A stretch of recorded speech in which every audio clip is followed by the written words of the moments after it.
கள்ளக்குறிச்சி மக்களவை தொகுதியில் போட்டியிடும் தேமுதிக வேட்பாளர் எல்.கே. சுதீஷை ஆதரித்து முதல்வர் எடப்பாடி பழனிசாமி பரப்புரை மேற்கொண்டார்.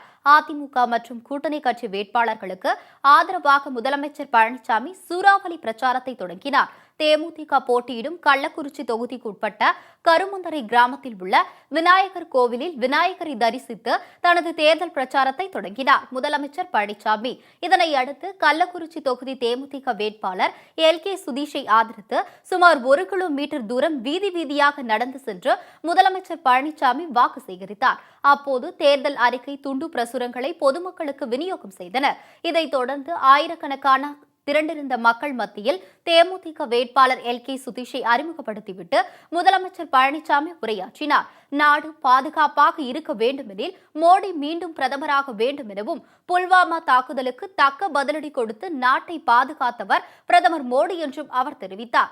தர்மத்திற்கும் அதர்மத்திற்கும் இடையே நடக்கும் இந்த தேர்தலில் கள்ளக்குறிச்சி தேமுதிக வேட்பாளர் எல்.கே. சுதீஷை 1 லட்சம் வாக்குகள் வித்தியாசத்தில் வெற்றி பெற வைக்க வேண்டும் என்று தொண்டர்களிடம் முதலமைச்சர் பழனிசாமி கேட்டுக் கொண்டார். இன்றைய தினம் நாடாளுமன்ற பொதுத் தேர்தல். இந்த நாடாளுமன்ற பொதுத் தேர்தல் நாட்டுடைய பாதுகாப்பை உறுதி செய்வோம். நாட்டில் ஒரு நிலையான ஆட்சி இருந்தால்தான் நாட்டு மக்கள் வளமாக வாழ முடியும்.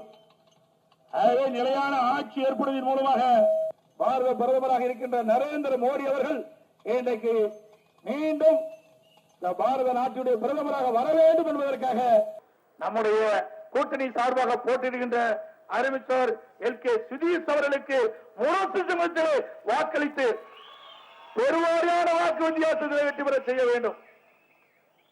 இது ஒரு சாதாரண தேர்தல் அல்ல. தர்மத்திற்கும் அதர்மத்திற்கும் இடையிலே நடைபெறுகின்ற தேர்தல். என்றைக்குமே தர்மம் தான் ஜெயித்த வரலாறு உண்டு. அந்த தர்மம் நம்மிடத்தில் இருக்கின்றது. இந்த தேர்தலில் தர்மத்தை நிலைநாட்டுங்கள், உண்மையை நிலைநாட்டுங்கள், நீதியை நிலைநாட்டுங்கள். நல்லதொரு ஆட்சி மத்தியிலே வர வேண்டும், தமிழகம் செழிக்க வேண்டும். அதுதான் எங்களுடைய நோக்கம். அதுதான் இருவரும் தலைவர் கண்ட கனவு. அந்த கனவை நனவாக்குவதற்கு ஒவ்வொருவரும் பாடுபட வேண்டும் என்று இந்த நேரத்தில் தெரிவிக்க விரும்புகின்றேன். மேலும் அதிமுக அரசின் அனைத்து திட்டங்களும் ஏழை எளிய மக்களை சென்று சேர்ந்துள்ளதாக முதலமைச்சர் தெரிவித்தார். அத்துடன் அரசு செய்த திட்டங்களை பழனிசாமி பட்டியலிட்டார். மருத்துவமனைகள், சாலை வசதி, மின்சார வசதி உள்ளிட்ட அனைத்து வசதிகளையும் அதிமுக அரசு செய்து கொடுத்திருப்பதாக முதலமைச்சர் கூறினார். ஏற்காடு, ஆத்தூர் மற்றும் செங்கவெளி ஆகிய ஊராட்சி, பேரூராட்சி, நகராட்சி பகுதிகளுக்கு பாதுகாக்கப்பட்ட காவிரி கூட்டுக்குடி திட்டத்தினை அம்மாதான் உங்களுக்கு வழங்கினார். எந்த ஆட்சியிலும் கிடைக்கவில்லை. வறட்சியான காலத்தில் கூட பாதுகாக்கப்பட்ட குடிநீரை வழங்கிய அரசு அம்மாவுடைய அரசு.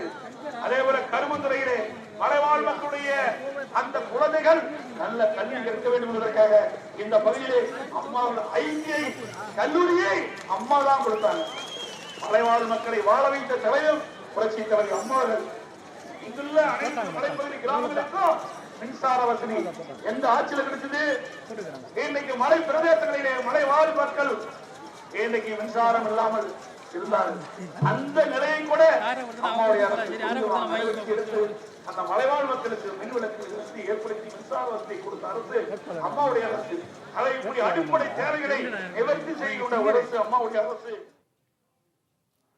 திமுக வாக்குறுதிகள் அனைத்தும் பொய்யானது என்று விமர்சித்தார். 2 கோடி குடும்பங்களுக்கு 1000 ரூபாய் வழங்கியதாக கூறிய முதலமைச்சர் பழனிசாமி, அதேபோல் ஏழை தொழிலாளிகளுக்கு 2000 ரூபாய் வழங்க அரசு முடிவு செய்ததை திமுக கும்பல் தடுத்து நிறுத்திவிட்டதாக குற்றம் சாட்டினார். திமுக, அதிமுக உள்ளிட்ட ஆட்சிகளை ஒப்பிட்டு மக்கள் வாக்களிக்க வேண்டும் என்றார். அதிமுக, பாஜக கூட்டணி வெற்றி பெற்றால் தமிழகத்திற்கு தேவையான வளர்ச்சி திட்டங்கள் மற்றும் நிதியை கேட்டு பெற முடியும் என முதலமைச்சர் பழனிசாமி தெரிவித்தார்.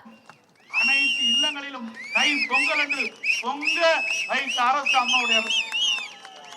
அதே போல இப்பொழுது ஏழை தொழிலாளர் குடும்பங்களுக்கு, ஏழை குடும்பத்தைச் சேர்ந்த தொழிலாளர்களுக்கு தலா 2000 ரூபாய் வழங்கப்படும் என்று அறிவித்தோம். அதற்கும் தடைவு கேட்டு நீதிமன்றத்திலே வழக்கு தொடர்ந்தார்கள். தேர்தல் ஆணையத்திலே புகார் செய்திருக்கின்றார்கள். அதில் நாம் வெற்றி பெறுவோம். ஆகவே அந்த 2000 ரூபாய் கொடுப்பதை இன்றைக்கு தடுத்து நிறுத்திருக்கின்றார்கள். இவர்களா ஏழைக்கு உதவி செய்வார்கள்? எண்ணி பாருங்க. ஏழைகளுக்கு கொடுப்பதை கூட தடுத்து நிறுத்துகின்றவர்களா? நம்ம மக்களுக்கு சேவை செய்யக்கூடியவர்கள். ஆகவே இந்த தேர்தல் முடிந்தவுடன் அந்த ஏழை தொழிலாளர்களுக்கு அம்மா அரசு கொடுக்கப்பட்ட வாக்குறுதியை நிறைவேற்றி தரும். முன்னதாக கருமுந்துறை வீதியில் நடந்து சென்று பிரச்சாரம் செய்த முதலமைச்சர் பழனிசாமி மற்றும் எல்கே சுதீஷ் ஆகியோர் சாலையோர கடை ஒன்றில் தேநீர் அருந்தி தொண்டர்களை உற்சாகப்படுத்தினர். இதைத் தொடர்ந்து கள்ளக்குறிச்சி நாடாளுமன்ற தொகுதிக்கு உட்பட்ட புத்திரகவுண்டன்பாளையம், வாழப்பாடி, அயோத்தியாபட்டினம் ஆகிய 4 இடங்களில் எல்கே சுதீஷுக்கு ஆதரவு திரட்டினர். தேர்தல் பிரச்சார கூட்டத்தில் அமைச்சர் CV சண்முகம், கள்ளக்குறிச்சி நாடாளுமன்ற வேட்பாளர் எல்கே சுதீஷ், சேலம் நாடாளுமன்ற வேட்பாளர் சரவணன், சேலம் புறநகர் மாவட்ட அம்மா பேரவை செயலாளர் இளங்கோவன் மற்றும் அதிமுக, தேமுதிக, பாமக, தமாக, பாஜக உள்ளிட்ட கூட்டணி கட்சிகள் நிர்வாகிகள், தொண்டர்கள் மற்றும் ஆயிரக்கணக்கான மக்கள் கலந்து கொண்டனர்.